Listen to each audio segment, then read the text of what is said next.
We're breaking down everything from season 2, episode 2 of Paradise.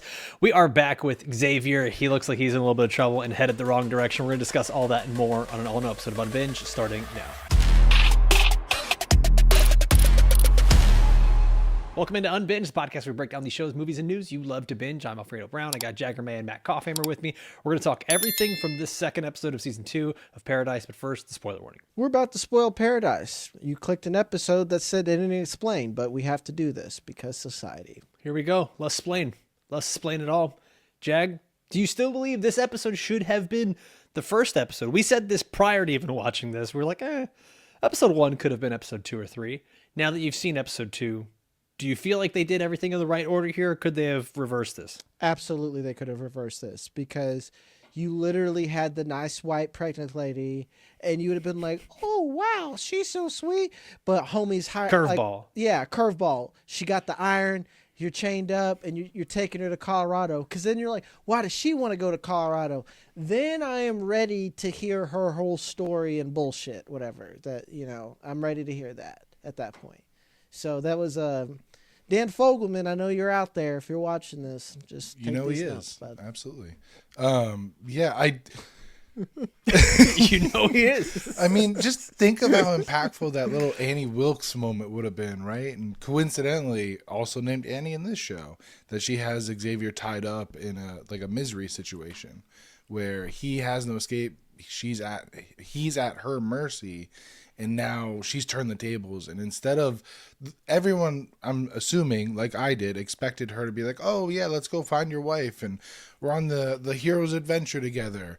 And it's like, nope, you're going to take me and my baby to go safety. And we're going to go hopefully find the man that did this to me or knocked me up. So I do like that little twist. But it would have been better if they had switched the order we saw this in. And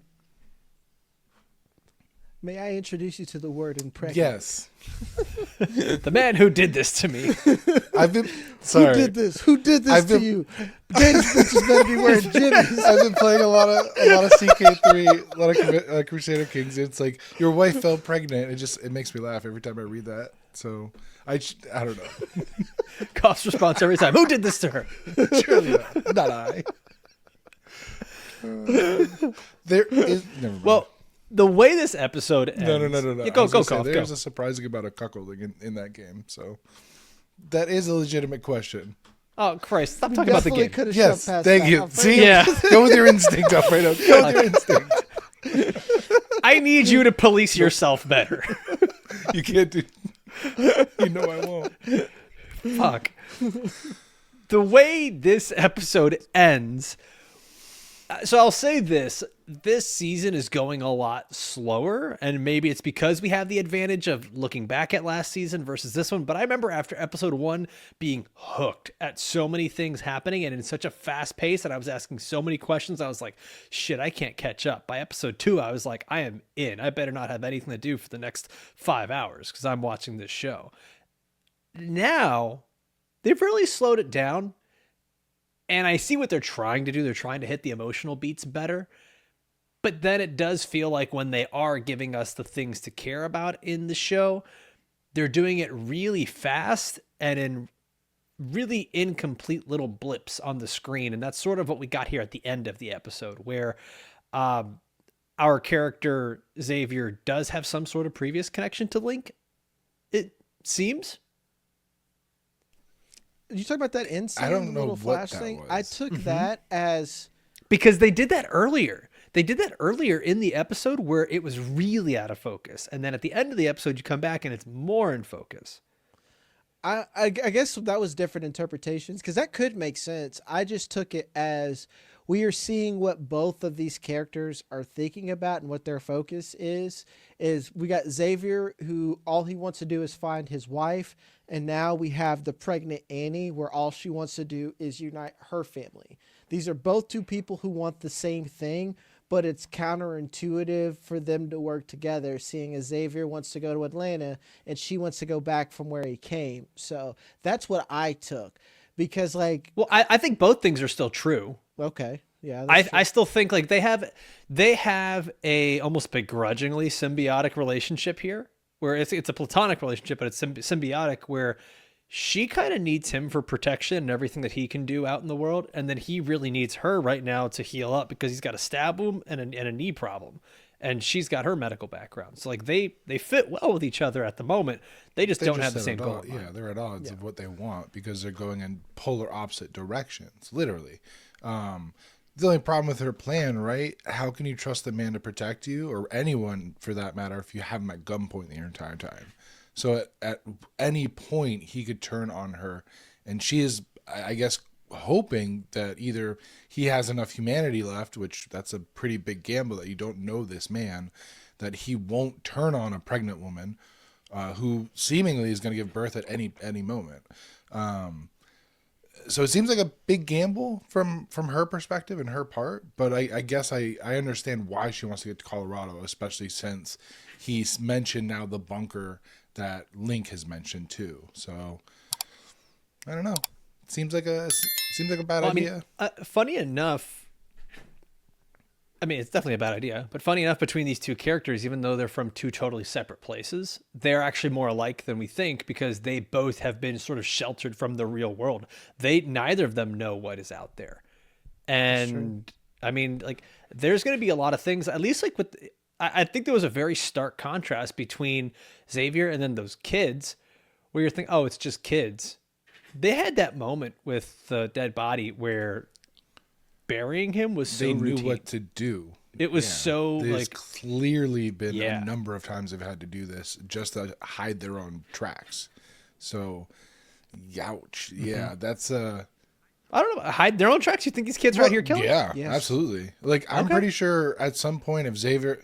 They didn't seem like Lord it. of the Flies like the rest of us, dog. It's shit. No, I know, but they didn't seem like it. They seemed very like mild-mannered, Sure. meek, to the point where they were scared the whole time. I'm thinking, What did they do that suggested otherwise, Jag? Besides rob him of his personal items, maps, take his food and sit there and They roll took water food to survive. Right. Like, they didn't show me anything that would suggest they're actually violent kids. I think, but I definitely think I think they're capable of it. they were being hunted by someone already. It's been 3 years. They were a lot younger at that point. You don't survive that long out in the wild, and you haven't had to kill somebody before. Like they were straight up gangsters moving in silence, and homie was too fucking broken for them to care, and they already clocked him as dead. He literally said, like, "Can I have your jacket after you're dead?" Alfredo, your shit gets stolen out there too, player. I can tell. I love you. Yeah, I definitely interpreted it more of they've experienced death not only by seeing it in front of them, but they probably had experience firsthand with it too, in the name of either protection or when you come across a stranger like Xavier.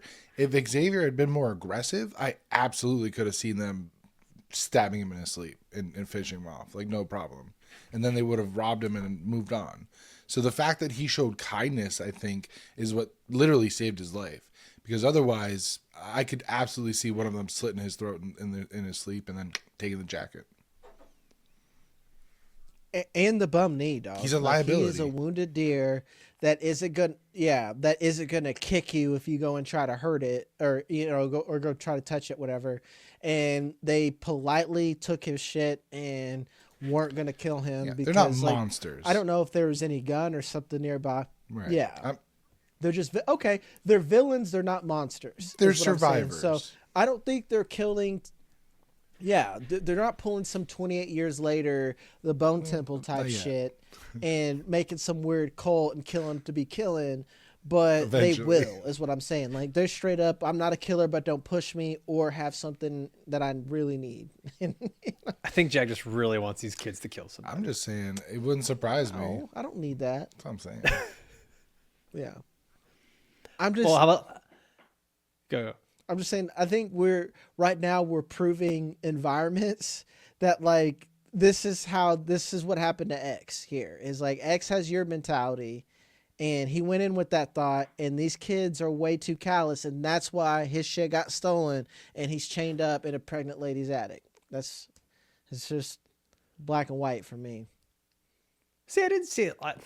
I guess I didn't see the kids as having malicious intent of wanting to hurt him or kill him, and it genuinely, to me, I read it as just survival. Like that's what you've known to do, is take whatever resources you can, be as quiet as you can, go unnoticed, get as much as you can, survive. See, you're taking killing as malicious. I think that's what it is. Like killing is not always malicious. I mean, sure, but I mean, in this instance, they wouldn't be doing it to defend themselves, and if they were going to do a mercy killing, they would have just done it. That's what I'm saying, though. They didn't have to kill him for his stuff. Right. He was right. already, That's why I'm saying that these kids never had any malicious intent to kill him. and I'm telling you, if his knee was functional, they would have killed him in a heartbeat. I don't know. I think he could take out all 5 kids. Okay, in the comments, 1 X versus 5 kids. X has never been to Arkansas, crash landed, and he fell into these kids' territory. Jack's like 5 Arkansas kids or 100 gorillas. My money's on Arkansas kids. My money's on the Arkansas kids. Do they got prep time? No. What's the environment? What's Arkansas kids with prep time are essentially Batman. What Yeah, they got a weapons are very there? Kevin McAllister scenario here. I'll say this: we got a totally opposite end of the spectrum here, and I will say it was fine, but I didn't, I guess, need all of the extra table setting between Xavier and Terry. I know that they love each other. I know that they have this bond. I've seen what's been like so stressful with them, and why. You didn't need to prove to me even more that he loves his wife. You didn't need to prove to me more as to why he is searching for her. Now, I get what they are showing here is the perseverance of him, and that he will do anything for her, and what he was willing to do for her even when they weren't married. I get that. It felt like they took a long time to do that in this season, and I think as a viewer, I'm trying to recalibrate to this new season. Yeah, because to give you the context, because you're like, well, we had the benefit of watching, like binging the first season. I watched it as it came out, and literally, like, no one had heard of the show. I literally was like, oh, Sterling K. Brown and James Marsden. Sweet. Like, that's what I did, and I just happened to catch it.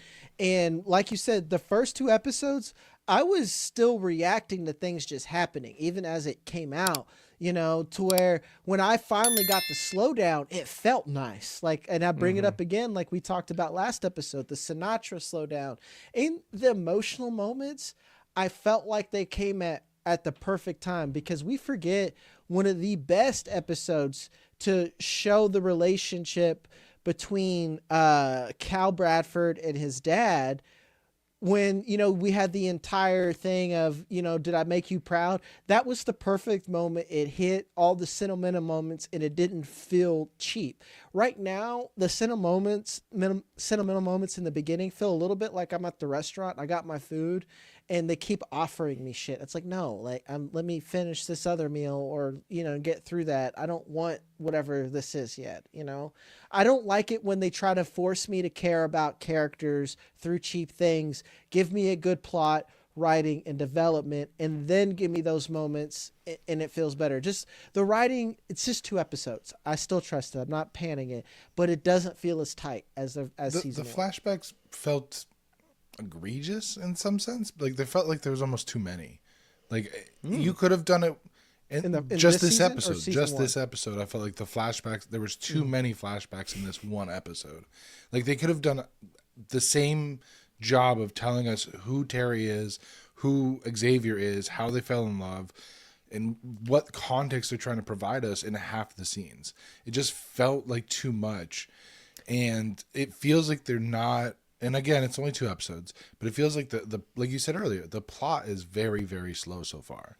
And I guess they're table setting for what is going to be going on in Paradise, which we're hopefully going to get next episode. But again, it just feels like we could be doing more plot wise and slowing down some of these more jarring, like slowing moments.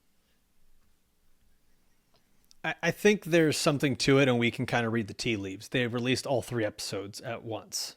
I don't think that's by mistake. I think that there's a reason these are slow, is to do as much table setting as possible. Where I will get worried is if we get into episodes 4 and 5 and it's still this slow. Because then what I worry about is the TV thing where it's like season 1 was good and not a lot of people knew about it. But now more people are in. We don't have to hook as many people. And we just need to make this hit for the broad audience. And let's almost dumb it down where you do the Netflix thing where you restate the premise over and over.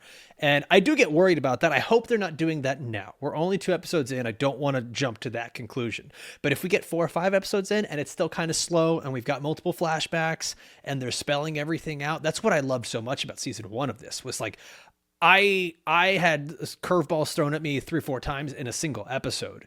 And I think we've gotten pretty good at watching TV where we're like, oh, that's easy. I can call that. Season 1 of Paradise was just, I thought, a masterclass in misdirection.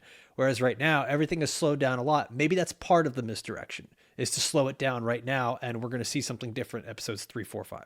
Yeah, and I will say the table setting, that's why, again, I wanted to give the caveat, yeah, these are complaints, guys. I know some of you may be upset that we have them, but like, I'm still... We like the show. Yeah, we still like it. We're firmly seated because I see what's happening here where, like, again, you're going to have insurgents coming in eventually. Again, this is our third hole in the ground show. We know that the people on the outside are eventually going to want to go get the people who got the nice fancy bunker. I'm going to be honest. If I'm stranded in the middle of fucking Arkansas and I learn that there's a bunker in Colorado, I know how to get to Colorado pretty easily. You know, if anyone. This is literally your show. These are like the 2 places you've lived in the last year. Yeah. Like I know it pretty well. I will straight up hit I-70, and of course I know it. How He's long me. would it take for them to get from Arkansas to Colorado? On foot? Jack's like, I have not done that. Yeah, it's like it's a 12-hour Okay. drive, but like, and I'm assuming by horseback, like a if you go like that, like it's like at least a week. Yeah, I was about to say that'd be a week trip. That's not terrible. no. Like I would Easy do enough. it on horseback, straight up, and knock, motherfucker. Horseback can't be good for the pregnant woman. Oh, it's probably better than walk. It's a probably good better way to than induce a walk. pregnancy. Baby's gonna come out all cross-eyed and shit. Shaken baby syndrome. Did you notice? We clearly have never been through childbirth.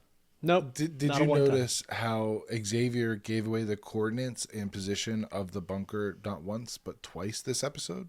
The first time is when the plane is crashing and he's in the radio and he's giving the message to Terry, and he literally gives the coordinates. He's like, our kids are safe. They're at a bunker at so and so north, so and so whatever the latitude was and longitude was.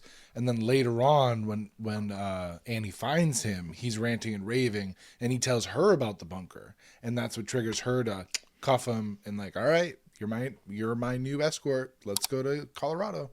So Xavier, surprisingly, for being the head security or Secret Service for a president, has been a security liability this whole season now.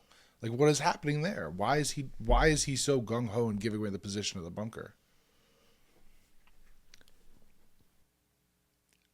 I think you can explain that away with desperation, and with desperation of him thinking he might die. He was doing a mayday call, so that hopefully that signal gets to his wife to go find the kids. Now. It seems okay. I understand that, but it just seems It's out of character for him. He was consistently in control and 3 steps ahead of everyone, and I think that's where the vibes are a little off in this season, though. It feels like a different show, man, a little bit, like, and not in a good way, you know. Like it's just, and again, I'm still seated. I hate when I have to expect and trust shows to pay off instead of just giving me great writing to begin with. Like it's, and I just blame TV as a whole. They've just done a really fucking bad job. And Alfredo, you got me worried. I didn't even think about what you said. It's like, this show's successful. How do we make it even more successful for everybody? It feels like it's an elongation. Yeah. Like that's what it really feels like by going this slow. And then Kopf, what you're saying is like, you now have a character acting out of character, doing a thing where it's like, okay, well, how many people got that message through the airwaves, right? Is it Link and his crew? Is it some other people in Arkansas? It's like, how many within that area are getting that? Especially if he thinks that's getting to Atlanta via signal. Like, it's who knows how that's far. That's out then this highlighted with the scene with the little kid where they're talking about his kids. He's like, "Are they dead?" He's like, "No, they're back where I'm from. They're safe. They're secure." And it's like, homie, that's I don't know. I don't know if you can say that realistically now that you've given away the position of this bunker. Like you have you have now breached the security of your children's safety. And if the one thing I'm thinking about is like when he does meet up with Terry, she's going to be pissed because yeah, you found me, but you left our kids alone and you left them unsecure. So how excited is she going to be reunited with her husband? Especially after this episode where we see she is a very much like a strong, like she's smart, she's strong-minded, she's independent. And now I can tell you she's probably a fierce like mother and you're going to leave your kids alone? That seems like a bad time for Xavier. Coffee, you dropped the scrappy gym rat of like mom comps there. I can tell she's a fierce mother. She's got that Karen Wheeler energy. First in, first out. Or first in, Give last her a broken out. wine bottle and see what she can do against Demogorgon. That's all I'm saying. There were little things here too, like the knee thing, like where he hurts himself in the plane and then you do like instantly you do the flashback to him hurting himself on the obstacle course and how the knee gets put back in. And I don't think you need to do a whole flashback as to how he knows how to do that. Like you understand that he has been, I'm sorry, was it CIA, Secret Service. Right? Or FBI? I know he was Secret Service, right? Yeah. Okay. I don't know what his military was prior to Secret Service. We just know the academy he got hurt in was Secret Service training. Yeah. Yeah. Like we didn't have to explain away all those things in season 1. We just assume he knows because he's this capable. Motherfucker gets down. They like, showed in season and to bring 1. It back to they didn't season... tell. They showed us. And that's the difference is this season they're doing a lot of telling and it's slowing shit down. Mm-hmm. And that's like we established firmly, like to bring it back to like who he was as a character. And like, I just know we haven't had enough time. Like, what does he be flying around 2 days, or something? If it's so long that he's that desperate, then maybe, I guess we did another fucking flashback, but maybe we could have got that done while we're talking about his wife. But like, this is the man who was clocking a dining room in the safest place on the planet, quite literally at that point, in that moment. Like that is so ingrained in the writing of that character to like, hey guys, here's where I'm from. Here's all my children. Here's their names if you and want their the birthdays code, and their there secret is a security. Ring camera, but it's fine. I'll make sure we'll disable that. The code is 1, 2. My mother's The password name. is 1, 2, 3, 4. Shout out Spaceballs. I look at this, man, and I wish we had gotten more from this episode, and I don't want to keep dumping on it. I'm hoping, because in season 1, there was nothing that was really done on accident or by coincidence. Like everything had purpose. And so I'm wondering here what the Terry flashback, the significance is going to be there with she and Xavier. Again, I'm being asked to trust something with payoff. I'm just, like, I'm assuming it does. Like, maybe, like, her sickness, her illness seems to be the whole thing. And people get upset that I don't know exactly what the fuck is going on. It's just scoliosis. Is that going to be a thing that's going to be a major problem during the apocalypse right now? Well, I wonder if her complication where she went blind. I mean, potentially, we don't know. Is going to come into play where now she can, like, get around in the dark a little bit better. That's... Otherwise, what's like? Get her on. She was blind for like 2 days. Do you think she went full Arya She was Stark? like 2 days, so now she can like. It coughs like now she is the darkness. She's basically Daredevil now. Molded by it. What's the payoff other than the show that Xavier is even though he didn't know this woman, he was infatuated and he's showing his dedication and that he is a caretaker and he'll go the extra mile. Yeah. And like the whole point of like, this is what you did the whole time, making sure I had what I need. And I don't know. It seemed like you could have done that in what I 1 or thought 2 did flashbacks, that? not like 7. You know what I thought did a lot of that very well in previous episodes is the episode with Xavier and his dad in season 1, where he's talking to him about his Parkinson's. and and what it means for him as a pilot. Like we know who he is. Like we know who Xavier is. I don't think we need any more of that table setting. I do think that we're probably going to get maybe a little bit of these two characters, Xavier and Annie, in episode 2. It's going to be really weird if we go 3 episodes into Paradise and we have not been in the Paradise yet. Well, episode 3, I think, is from Sinatra. I think next episode 3 is Sinatra's point of view or something. Yeah, I think we're going to get that. Okay. Yeah. Unless if we're going sicko mode psychopath, okay, whatever. I don't want to spoil anything for anyone on any other show on there, but like I told you about a different set of books that are made into a show. I'm like, wow, the books, they literally spend a whole book away from the main character and in a flashback. So like book people, we're down for some sicko shit, but when you get to the TV audience, especially when it comes down to like big budget stuff, that just normally means bad writing. So I don't know. Like I am here for that kind of stuff if it's good. I just have very little trust in anything anymore, you know? Do you think there's a world, because the more I sit here and let this episode marinate, I feel like I liked episode 1 better than episode 2. What? And yeah. Okay. And I almost wonder if this works better pushed together as one big premiere episode that you can do over an hour and 5 minutes instead of 2 45-minute episodes, because there's a lot of fluff you could take out of there. There's things I start to look back at this episode and I'm just like, he was already told to be quiet, and instead he's like, okay, I'm going to scream and I might pass out from the pain.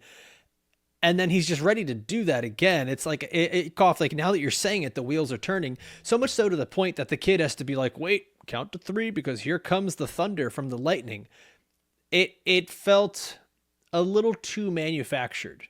Like I get it. Maybe the kid knows the area, the kids are used to surviving, but now the fact that they're counting out the thunderclaps for our Secret Service man to be able to like scream at the right time. Like there's small things where I'm just going, it's lost its edge a little bit as I start to think of it more, which is why I didn't enjoy this episode as much as the first, because the first one kind of gave me hope, like, okay, we're getting something really, really new. And the second episode just felt a little flat, if I'm being honest.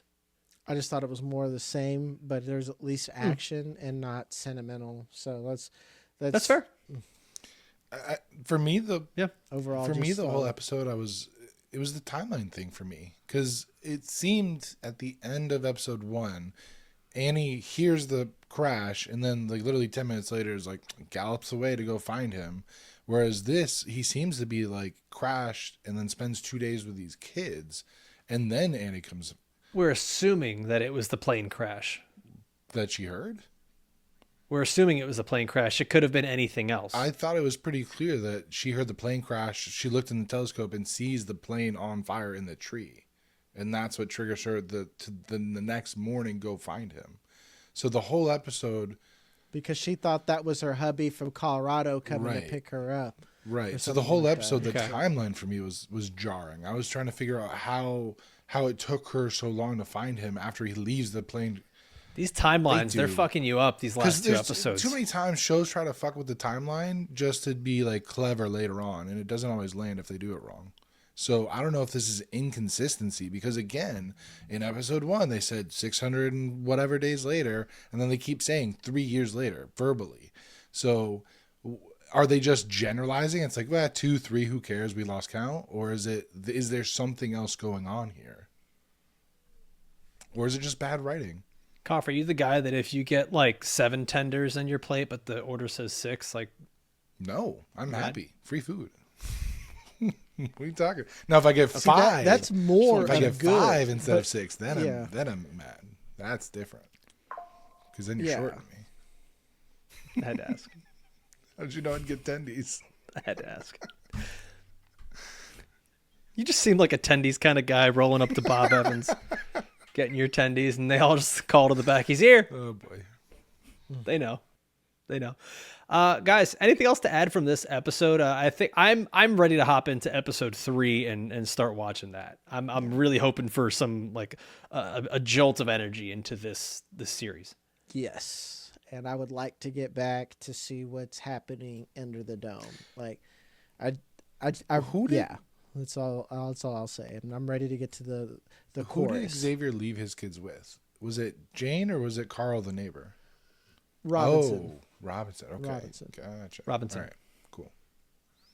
So I'm not really worried about the kids if he didn't tell everyone wherever the fuck Colorado. Like, if he didn't, like, I would have I'm been worried fine. about it from the perspective that Jane is unhinged and she might do something.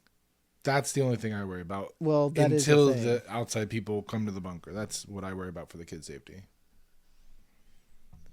See, I actually thought at first that might be Alex Ooh, or Jane something like is Alex? who would be just so awful. Yeah, because like Jane, what is her name? Baby J Doe. You know, like that sounds pretty. Who have you met under the age of Named 40 that Jane, was named yeah. Jane? You know, under the age of 50, I'm almost close to 40 now. You know, so Jag, you and I are not the people to talk about names. okay, I guess that's fair. But no, he's right. Jane's sorry. a less common name, and That's it an feels old like a lady name. dog. That is It's an It old feels like a lady. name It's- you would pick no, if you but were like, making up a it's name not for the yourself. character, You're like, guys. my name's Jane. Like, you know. Well, Well, I mean, know it's not probably a now. fake name. I know it's not now, but at first I thought like who would they be wanting Yeah, to kill who is in that Alex? bunker besides billionaires? There's a lot of a reason you'd want to kill them. I get it. But like who would they know around his age that he would want to kill? And that's my first thought of like maybe like they are an awful person. And Actually, I don't know if they're not. You seem pretty sure. So Pretty sure about what? I don't know if they're a good or bad person. I just know it's not what do you Jane. mean that Jane's not well, Alex? that's what I meant. You're sure about I that? could see that being the twist that Jane is Alex. I could see that. Do you already No. know who's Alex? I looked it up on IMDb and it's not. Oh, That's there's cheating. an Alex So- listed. Well, I mean,